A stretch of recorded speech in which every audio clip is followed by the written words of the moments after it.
Hello, everyone. William Johnson here. I pray that you're doing well. Whew, man, what a week. What a year.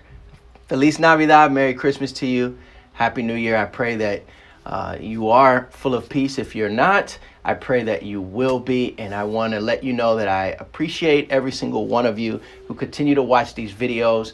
It's always encouraging when I get a private message or a public comment on how some of these videos have really helped you, whether it was the percussion tutorials or whether you were inspired by my music. Whatever the case is, I really appreciate that. I truly do enjoy sharing, teaching, and sharing just as much as I do composing and producing music. I've been doing this for almost 30 years now, and I still have a great passion as far as for helping people. So here's to 2021, and prayerfully it will be a great year for you. God bless you and all those things. So what I wanted to do was, the last video I uploaded last week was a bongo tutorial on playing bongos, and it was using a pattern, a martillo pattern that is played on the bongos. And this pattern is often played in a Latin tradition, specifically in Afro-Cuban folk traditions, and as well as contemporary Latin American styles such as salsa and others. And I use the pattern often in a pop and rock pattern as well. So the martillo pattern, if there's some videos, I'll link them down below on how to play the pattern, and to last week's video as well. But anyways, what I wanted to talk about in this video is do a little bit of what we kind of coined. I don't think we coined it. I'm sure it's already a big thing somewhere. And well, I'm sure it is. But anyways, I was trying to figure out what to call these particular type of videos that I've been doing where I talk about music theory. So someone mentioned musical minutes. I said, I don't know what to call it. Musical minutes. I don't know what to call it. But anyways, I like the idea of musical minutes. That sounds fun. So this is musical minutes with William Johnson. Now, you may or may not hear my kids running up and down the halls. Hopefully it won't be too loud, but that's the way it is. All right. So, and you know, it's Christmas time. So anyways, musical minutes. I want to talk about a few terms that are relative to the video about martillo and the bongos, playing that pattern in a pop, rock, contemporary setting. Now, I often play that in a setting with like worship music, more along the lines of pop and rock music. Someone made a point, and I actually talked about it in the video briefly, about counting and how it's the same pattern, but it's counted differently. Now, the martillo pattern is counted as an eighth note pulse, okay? That's actually what I'm going to talk about in explaining. What I wanted to talk about was pulse, and explain that and use this as a pivot. The bongo, the episode, you can see that's the week before, and explaining some of these terms. And for some of you, some of these terms like pulse, note values, and might get a little confusing when you mix it all up together. So I want to try to explain it in some different ways to maybe it'll help some of you that are still getting into this theory. Now, the thing to remember is when we talk about music theory, it's just that there are many different ways to count in music and divide note values. I'm going to explain all of these terms, but at the end of the day, it's a theory. It's not the only way. And I'm using a Western rhythm music theory. And it's just a way that we describe something that already exists. Okay? Now, throughout the world, there are different ways to perceive rhythm, to play rhythm, and to count rhythm. But at the end of the day, we're doing all of this in time. All right, so pulse. What is pulse? Well, I'm going to go kind of backwards first, or I'm going to shoot forward, and then I'll move my way backwards to explain this. But first, let me mention that when you talk about pulse and rhythm and music, the first thing that we have to do is establish, and I'm going to actually write it down here, and you'll see why later, is tempo. Going old school with the whiteboard here. Tempo. Now, when we're starting out, or if we've been playing for a while and we have holes in our playing, it often comes down to playing, not being able to have a full strong foundation and playing different types of notes while keeping the same tempo. Anytime you want to count properly, the first thing that we must do, even in playing regardless, is we kind of have to establish a tempo. And tempo is really like your speed, right? That's how fast or slow that you're playing. Okay? All right? So we have to establish a tempo, because if I'm playing at a certain speed, it could be an eighth note, it could be a quarter note, it could be a 30-second note. It really depends on the tempo that we're playing at. It depends upon the speed at which we're playing. And we need to know that if it's more than one person playing, even if it's just you playing on your percussion, your drums, we have to establish the tempo, okay? All right, so that's the first thing, establish a tempo. Once we've established a tempo, we know that we have different types of notes. Before I even do that, let me say, we have to establish or give a value to different notes. These different notes have values. We have quarter notes, we have eighth notes, we have 16th, stay with me now, we have 16th notes, and we have 32nd notes. All that means is during a space of time, some of these notes last longer and some of them are shorter. We are assigning, there's all different kinds of notes, but I just listed a few here. We're assigning value to these notes. Well, what is the value that we're assigning? It's basically the worth. It's not currency or money as if we're buying something. It's just music. So the value, the currency that they have, the value we're giving them is the amount of time, how long they last. Some notes are longer, some notes are shorter. Now, in order for a note to be shorter, to play it in the same tempo, if we're playing a bunch of 16th notes and a bunch of quarter notes, these 16th notes, if they're playing in the same, these guys are living in the same time, the same speed, then I do have to play the shorter notes faster. For instance, if this is the speed, I've established a tempo right here. This is my beats per minute. We're going to sing a song with that. Dun, da, da, dun, dun, da, da, dun, dun, da, da, dun, dun. Well, I can play 16th notes with that, but the 16th notes are going to almost sound like they're faster. Dun, dun, dun. Oh, horrible the way I just counted that. Anyways, this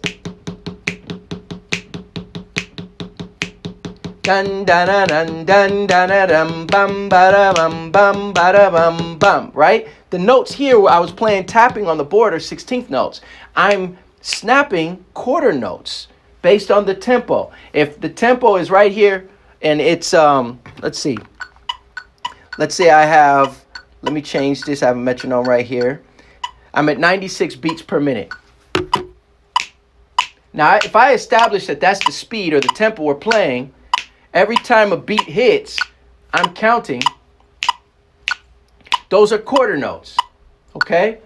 So if I want to play 16th notes but not speed up or slow down, I have to play those notes faster. But it's not that you speed up or slow down. They have to fit. More notes have to fit within there. So I'm assigning a worth, a value, and that worth and value is how long, okay?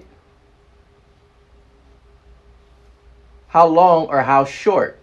Now this might be a 16th note. It's only that long. This might be a quarter note, okay? It's space. It's how long it takes, all right? Now there's different types of notes. You also have dotted notes. That means, and then back to this theory. Based on this theory, we've chopped notes and how long they last based on these terms. These are terms. A quarter note is a term. Eighth note's a term. It's a word. It has a definition. We're assigning something to it. We're assigning the worth and the value to it, right? We also have dotted notes. If these were dotted notes, okay, that means they last a little bit longer than a quarter note, a little longer than an eighth note. And it's a little more technical than that, but basically without going into that's a whole nother thing. There's different types of notes, okay? So we're assigning value. We're doing all of this now to establish a pulse. All right? We have note values within the tempo that affect and establish a pulse of the song. Your pulse, the pulse of a song changes the feel. When I was playing that martillo as a 16th note, It's based on the genre.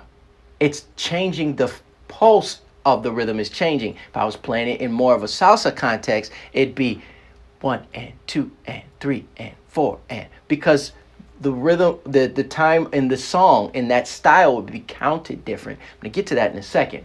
But we're affecting the pulse. If I could use a cardiovascular metaphor, the pulse, just like your pulse, is based on your heartbeat. Your heart is beating at a certain beats per minute. That's how we're counting it. And that pulse affects your entire body. Get it?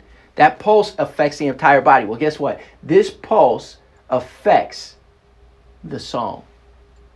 The pulse, if it's a quarter note pulse, the rhythm is based on these types of note values. God, we could play other things, but I always know that that's what's driving the song. That affects the song.